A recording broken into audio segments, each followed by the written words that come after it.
Hi, I'm Jacqueline Springfield, Assistant Professor of Acting at Kennesaw State University. Today, we're going to be talking a little bit about voice for the actor. There's a lot of information out there about voice for singers, but what about voice technique for acting? How is it different? How is it similar? Let's find out. For the most part, the same thing that you would need in your work as a singer, you need in your work as an actor.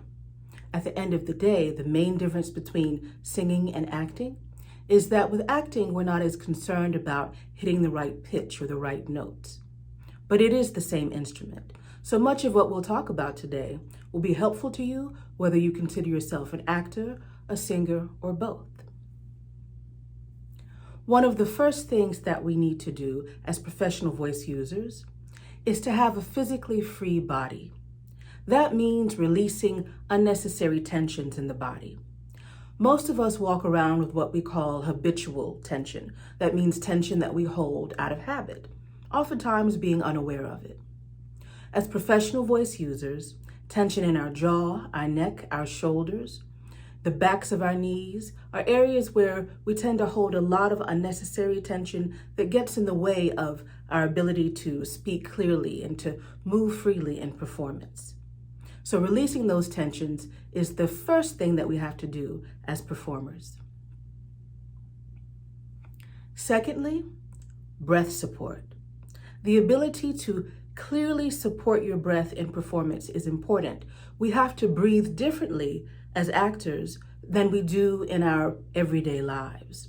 We have to have the ability to sometimes say very long passages of text, to speak at length in a way that can be clearly heard and understood by an audience.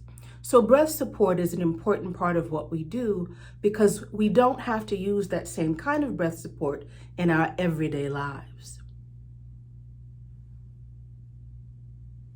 Third, resonant tone.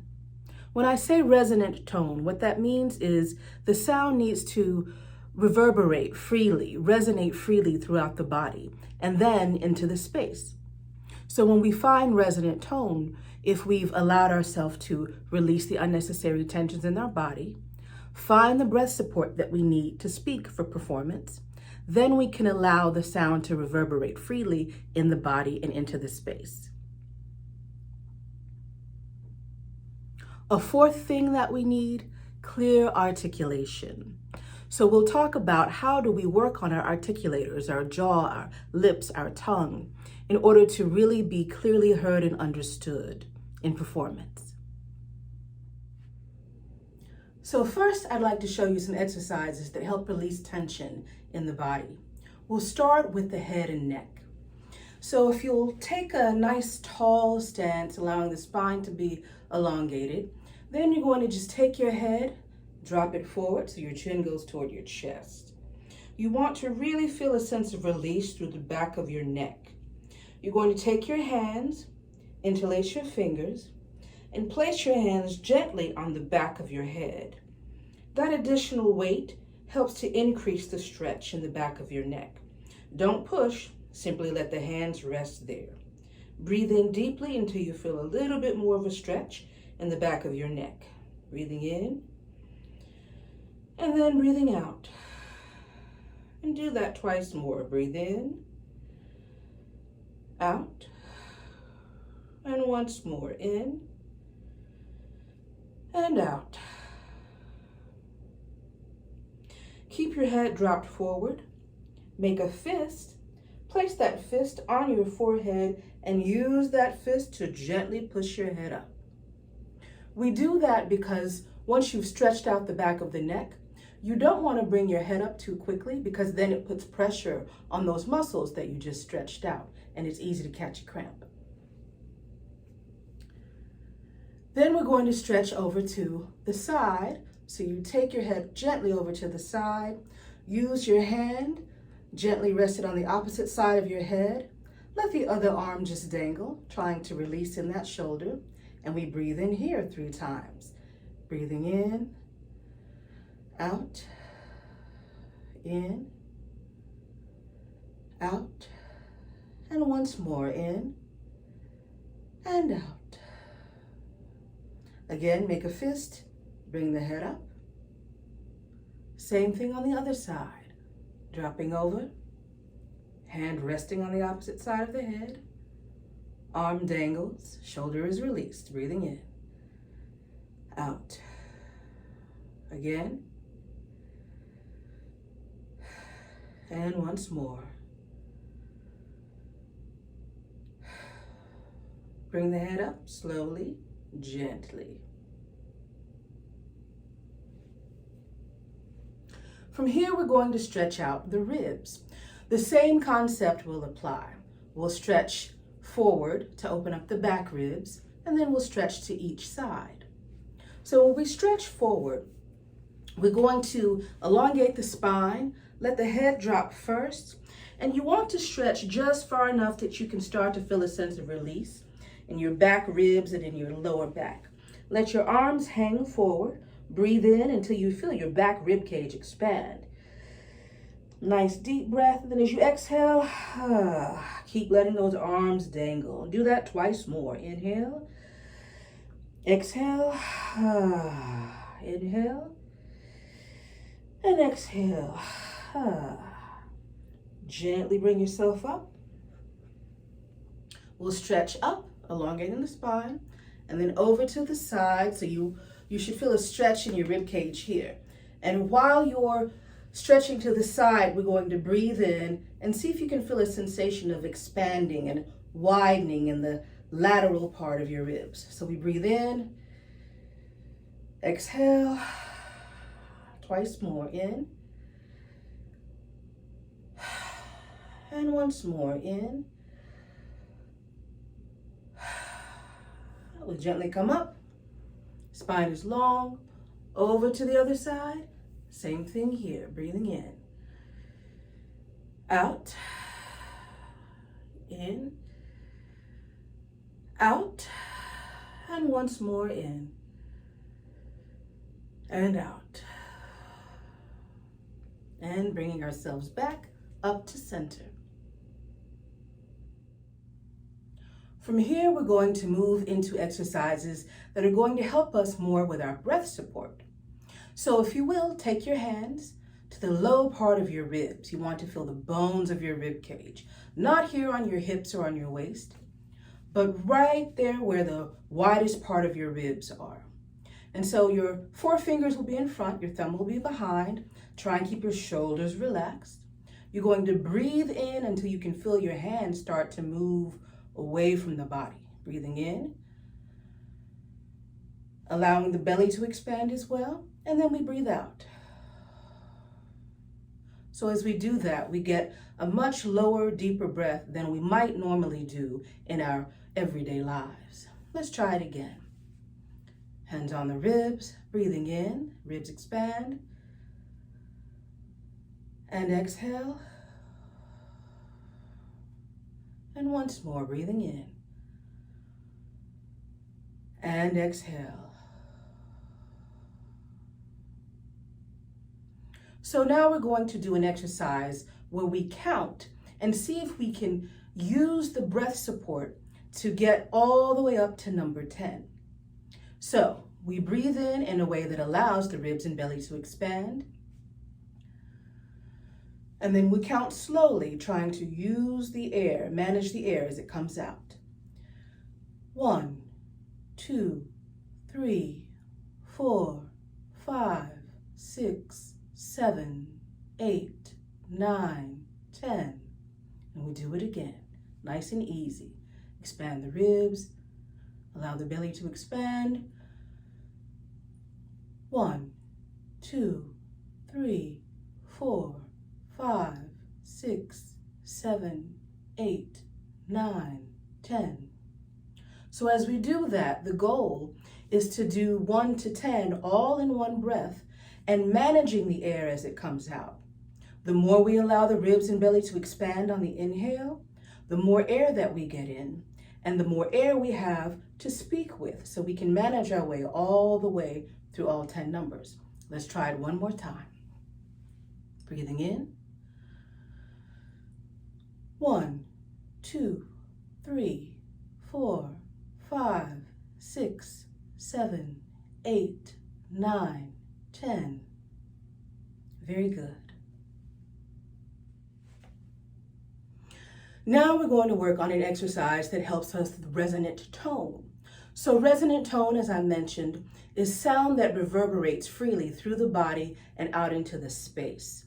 We want to be able to find resonant tone without bringing back that habitual tension in our throat, around the larynx, or in our neck and our shoulders. So we want to keep the body physically free.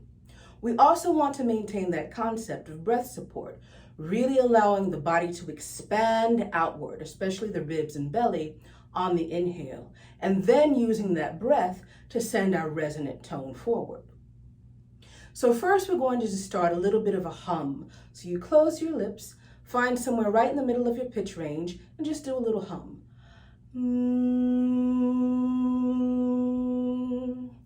Now you're going to do that hum, and you're just going to do a really gentle tapping on your chest, trying to encourage further release in the rib cage. And then we'll tap gently on the sides of the ribs as well as we hum.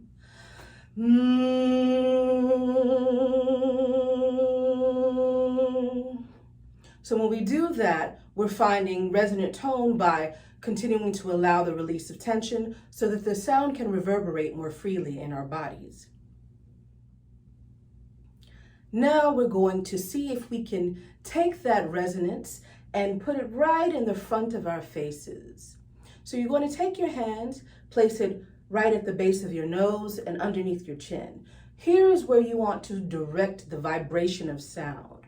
So again, you'll hum somewhere in the middle of your pitch range and use your hands to see if you can feel the vibration right between your nose and mouth.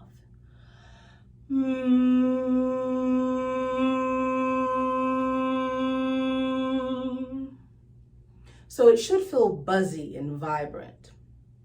And once we've done that, we're now going to send the sound out into space. So if it's freely reverberating in your body, now we can send it out and it will freely reverberate into the space. And there will be a richness in the quality, a richness in the tone that carries into the audience, or the microphone, or the camera. So we start out finding that forward vibration. Then we're going to send the sound forward on an ooh sound. Ooh, as in the word who. So we bring our lips forward and round, which helps to project the sound forward. Find the vibration first. Then we send it forward.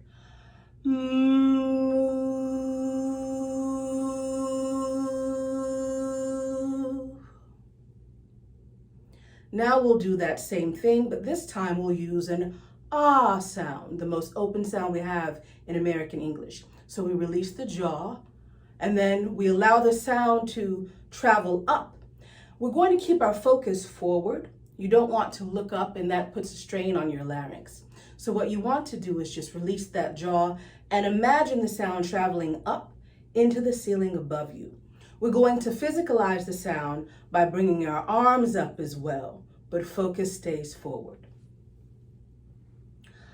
Find the vibration. Ma.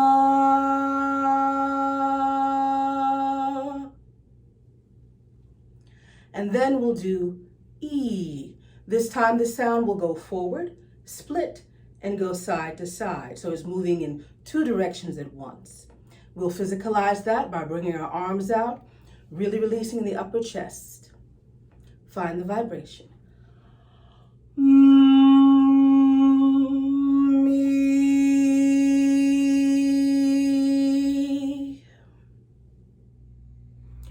Okay, so we've worked on releasing tension so we can have a physically free body. We worked on finding breath support so that we can support our words as we're speaking during performance. We worked on finding resonant tone so that our sound can freely reverberate through the body and from the body out into space. We'll work now on clarity of articulation.